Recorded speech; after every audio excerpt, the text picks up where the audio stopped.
Au nom du Père et du Fils et du Saint-Esprit, ainsi soit-il. Et bien chers amis, mes bien chers frères, nous voici de nouveau réunis pour une cérémonie d'ordination. C'est toujours avec une certaine émotion que nous assistons à ces cérémonies, que nous y participons, et en particulier à cette cérémonie réalisée à la veille de la Pentecôte. S'il y a en effet une occasion pour les âmes de recevoir l'Esprit Saint, c'est bien l'ordination et l'ordination au diaconat. Vous savez, mes chers amis, deux modèles en particulier, Saint-Étienne et Saint-Laurent, qui ont été eux aussi remplis du Saint-Esprit. C'est l'Écriture qui le dit pour Saint-Étienne. Il était rempli de l'Esprit Saint et par sa lumière, l'Esprit Saint inondait l'intelligence et l'âme de Saint-Étienne. Et ainsi, il affirmait avec force, avec courage, la divinité de notre Seigneur Jésus-Christ, à l'encontre de ceux qui s'opposaient à cette divinité. Et alors il a subi le martyre. Et tandis qu'il subissait son martyre, sa foi s'est comme transformée déjà en vision béatifique. Et il affirmait déjà voir notre Seigneur Jésus-Christ dans la gloire du Père. Modèle pour vous, mes chers amis, que l'Esprit Saint qui va descendre en vous encore plus abondamment, avec tous ses dons à l'occasion de cette ordination au diaconat, vous donne aussi cette foi profonde, cette foi vivante qu'avait Saint-Étienne pour que vous proclamiez à la face du monde la divinité de notre Seigneur Jésus-Christ. Et puis, vous tournerez vos regards aussi vers ce diacre du IIIe siècle, Saint Laurent. Lui aussi, rempli du Saint-Esprit, enflammé du désir de venir en aide à tous ceux qui souffrent, à tous ceux qui sont dans l'indigence, distribuer ses biens aux pauvres.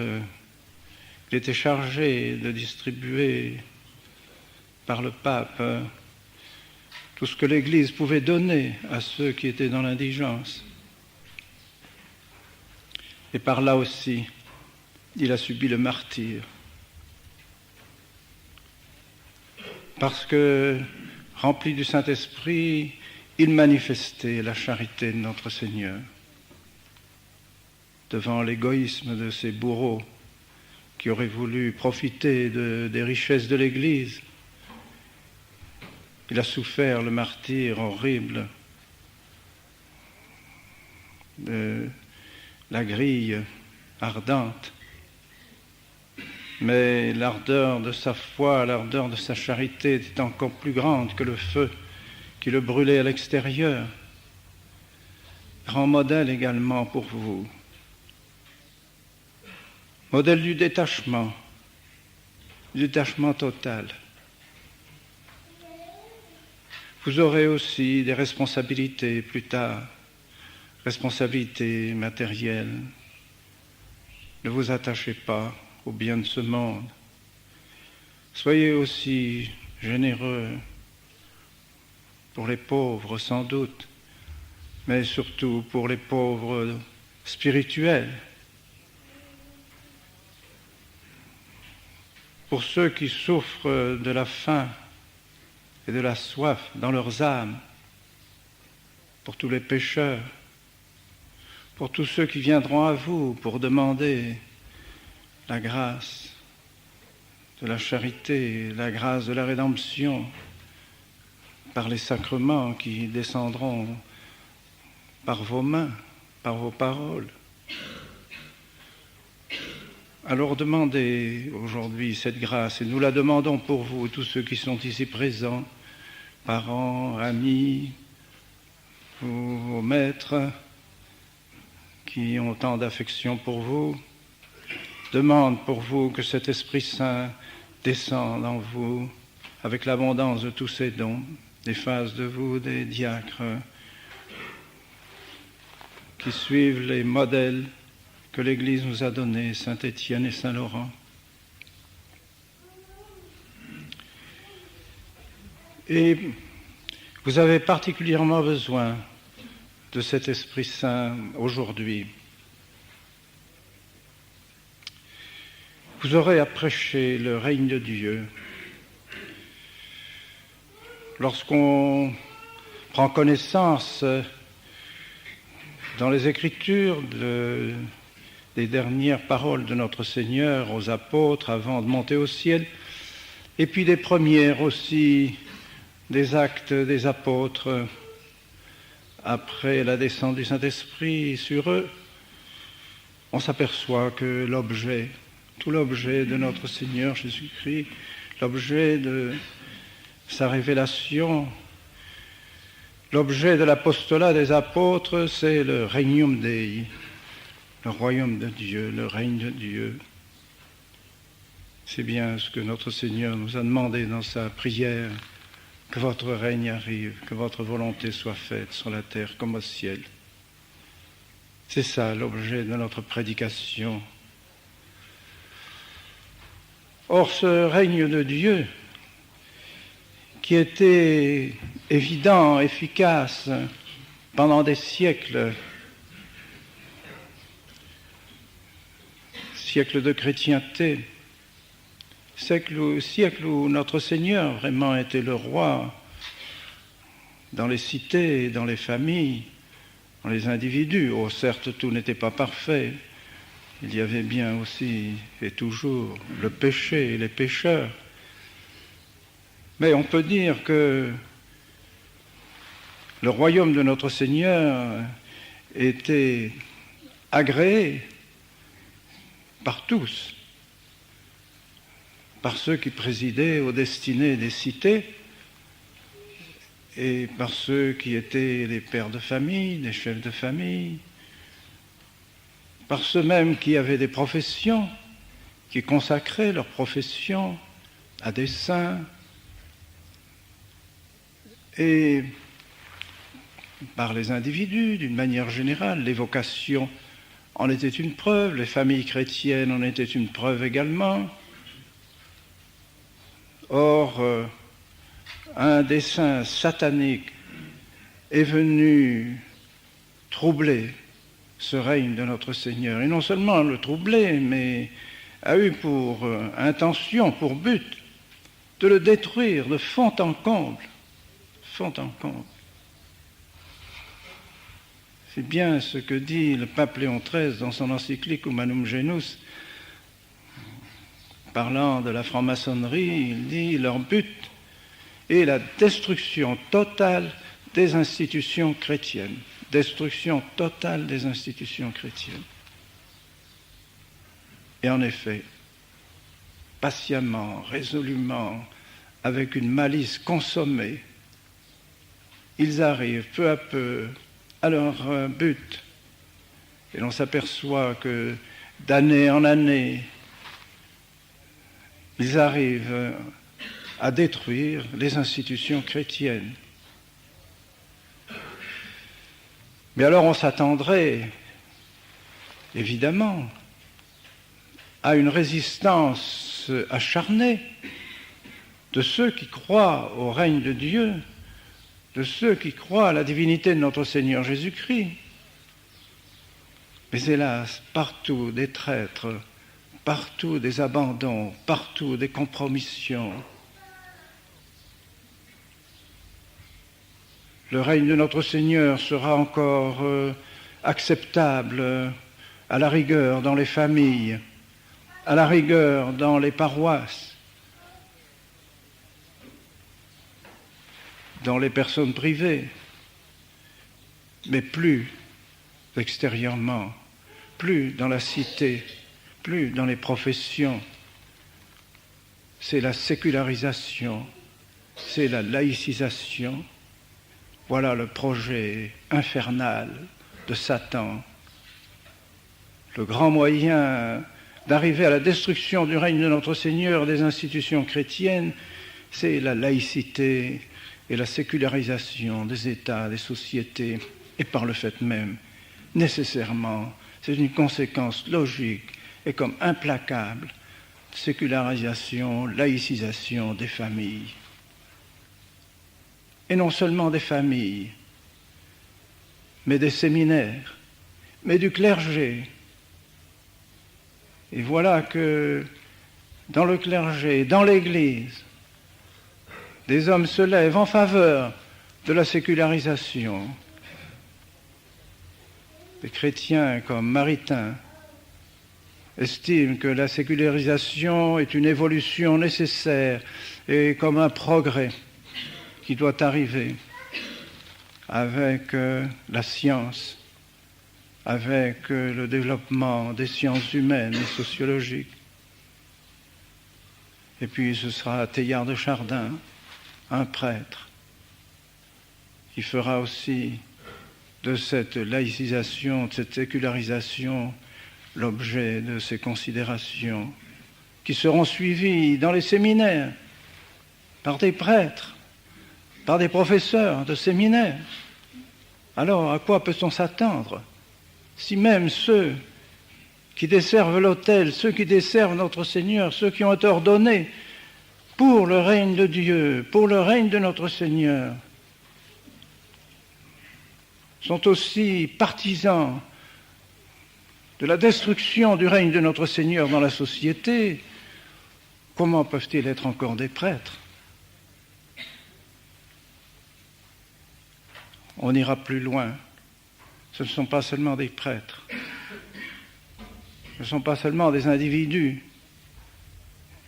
qui seront en faveur de la sécularisation et de la laïcisation, mais c'est un concile.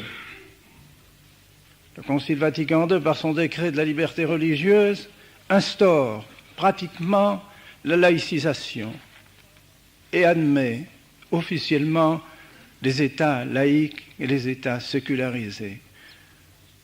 Que notre Seigneur Jésus-Christ ne règne plus dans la société, qu'il règne à la rigueur encore dans les âmes, dans les individus, dans les familles, dans les paroisses, mais plus dans la société.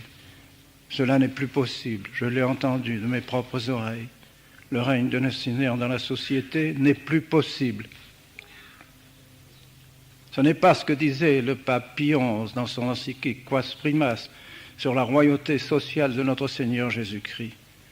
Quelle magnifique encyclique! Nous devrions la lire et la relire souvent pour voir quel est notre devoir, le devoir des prêtres en faveur du règne social de notre Seigneur Jésus-Christ.